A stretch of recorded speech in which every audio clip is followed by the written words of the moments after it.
हर मंत्र के पीछे कोई ना कोई शक्ति जुड़ी होती है। जब कोई इंसान मंत्र का जप करता है तो यह मंत्र किसी ना किसी दूसरी ताकत से जुड़ा होता है। यह मंत्र उस शक्ति से जुड़ा होता है जिस शक्ति के लिए उसे बनाया गया है।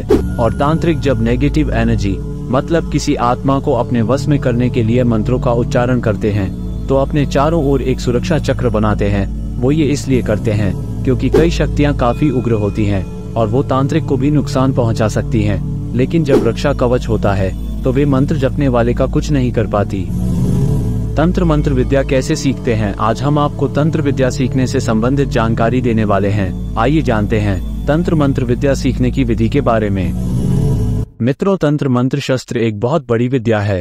पहले के समय तंत्र विद्या सीखने के लिए मनुष्य वेद, पुराण और धार्मिक ग्रंथों का अध्ययन करते थे और इतना सब कुछ करने के बाद उन्हें कोई मूल मंत्र मिलता था जिसका कुछ लोग अच्छे कार्य में उस मंत्र का प्रयोग करते थे और कुछ लोग बुरी शक्तियों को जागृत करने में इसका प्रयोग करते थे।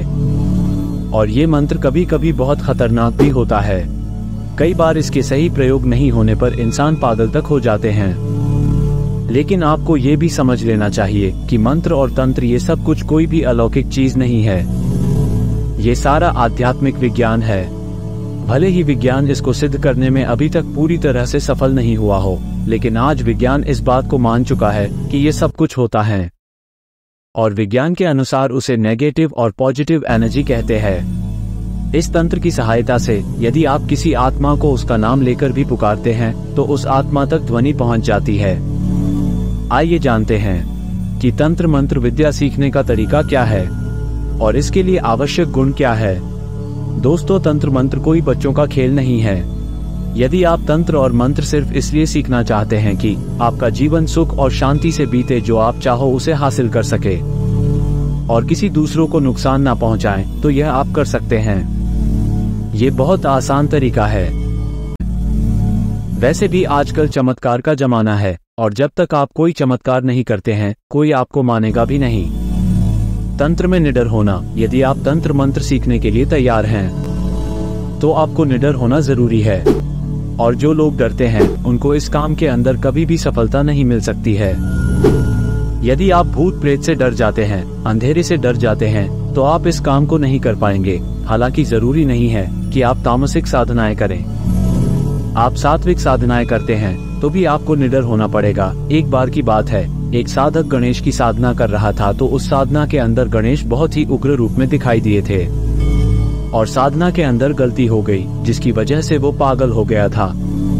हालांकि कुछ शक्तियां आपको बहुत अधिक डरा सकते हैं। वे आपको तरह तरह से परेशान कर सकते हैं। यदि हम कर्ण पिशाच की साधना ले या हम यक्षिणी की साधना ले तो ये बहुत अधिक खतरनाक होती हैं और इस साधना के अंदर साधक को पूरी तरह से निडर होना आवश्यक होता है, क्योंकि वे खुद साधक को बार बार अनेक रूपों के अंदर आकर डराने की कोशिश करती हैं, लेकिन सुरक्षा चक्र की वजह से वे साधक का कुछ नहीं बिगाड़ सकती। तंत्र मंत्र के अंदर निडर होना इस वजह से भी जरूरी होता है क्योंकि साधना के अंदर आपको ऐसी ऐसी चीजें दिख जाती हैं जिनको देखकर बड़े बड़ों की जुबान बंद हो जाती हैं। आज बहुत से तांत्रिक पैसा लूटने में लगे हैं और अपने तंत्र के बल पर लोगों को नुकसान पहुंचा रहे हैं। बहुत जगहों पर जब कोई इंसान जाता है तो उसे यही बताया जाता है कि उसके पड़ोसी ने उसके ऊपर तंत्र क्रिया करवा दी। अगर आपको सिद्धियां सीखनी है तो गुरु बनाने की आवश्यकता है। ये काम गुरु के बिना हो ही नहीं सकता है और गुरु भी ऐसा होना चाहिए जिसके पास 8 से 10 तरह की पहले से ही सिद्धियां हो। यदि आप किसी छोटे मोटे तांत्रिक को अपना गुरु बना लोगे तो फिर आप उससे कुछ नहीं सीख पाओगे। गुरु ही आपको उन सिद्धियों को प्रदान करेगा और आपको बताएगा कि यह कैसे करना है। बहुत से लोगों को ये लगता है कि सिद्धियां करने के लिए गुरु की कोई आवश्यकता नहीं है, तो ऐसे लोगों की बहुत ही बुरी दशा होती है। तो हालांकि आप आम मंत्र पढ़ सकते हैं, वे हानिकारक नहीं होते हैं। आखिर तंत्र मंत्र में सिद्धियां सीखना क्यों जरूरी है? आपके पास सिद्धियां होना बहुत आवश्यक है। बिना इनके आप कुछ भी चमत्कार नहीं कर पाएंगे। यदि आप चमत्कार करना चाहते हैं तो आपको सिद्धियों को अपनाना ही पड़ेगा। सिद्धि की मदद से आप किसी भी इंसान का भूत और भविष्य देख सकते हैं।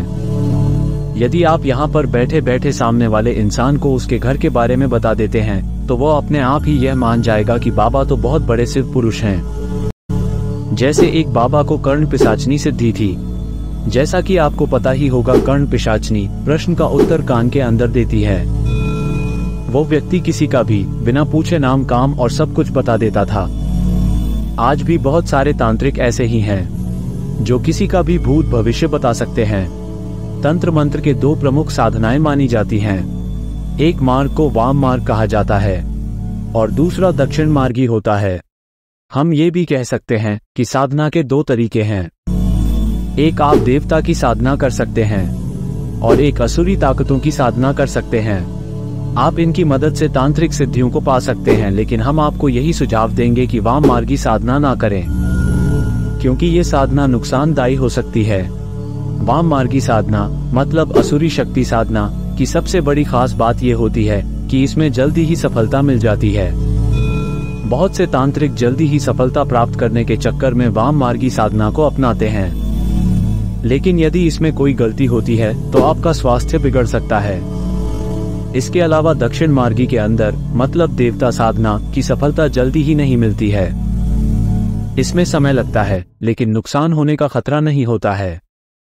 यदि आप साधना का प्रयोग बुरे कामों के अंदर करते हैं तो वाम मार्गी साधना इनके अंदर सबसे अधिक उपयुक्त है, लेकिन यदि आप शक्तियों का प्रयोग अच्छे कामों के अंदर करते हैं तो आप केवल दक्षिण मार्गी साधना प्रयोग कर सकते हैं। वैसे तो आपको मार्केट के अंदर अनेक प्रकार की किताबें मिल जाएंगी जिनके अंदर साधना के बारे में विस्तार से जानकारी दिया होता है। आप उन किताबों को भी देखकर सीख सकते हैं। हर साधना का अपना मंत्र होता है और उसको बोलने का एक विशेष प्रकार का तरीका भी होता है। बहुत बार आपके द्वारा की गई साधना असफल हो जाती है और आपको दोबारा से उस साधना को करना होता है। अपने स्वार्थ और वासना को छोड़ दे। तंत्र मंत्र मार्ग के अंदर आपको अपना स्वार्थ को भी भूल जाना चाहिए। भले ही कोई बुरी ताकत हो, यदि आपके विचार अच्छे हैं तो आप उससे अच्छा काम भी करवा सकते हैं। वो आपके काम करने के लिए मना नहीं करती है। अपने लिए खास सिद्धि का चुनाव करें। तंत्र के अंदर अनगिनत सिद्धियां हैं और उनके अपने अलग अलग फायदे हैं।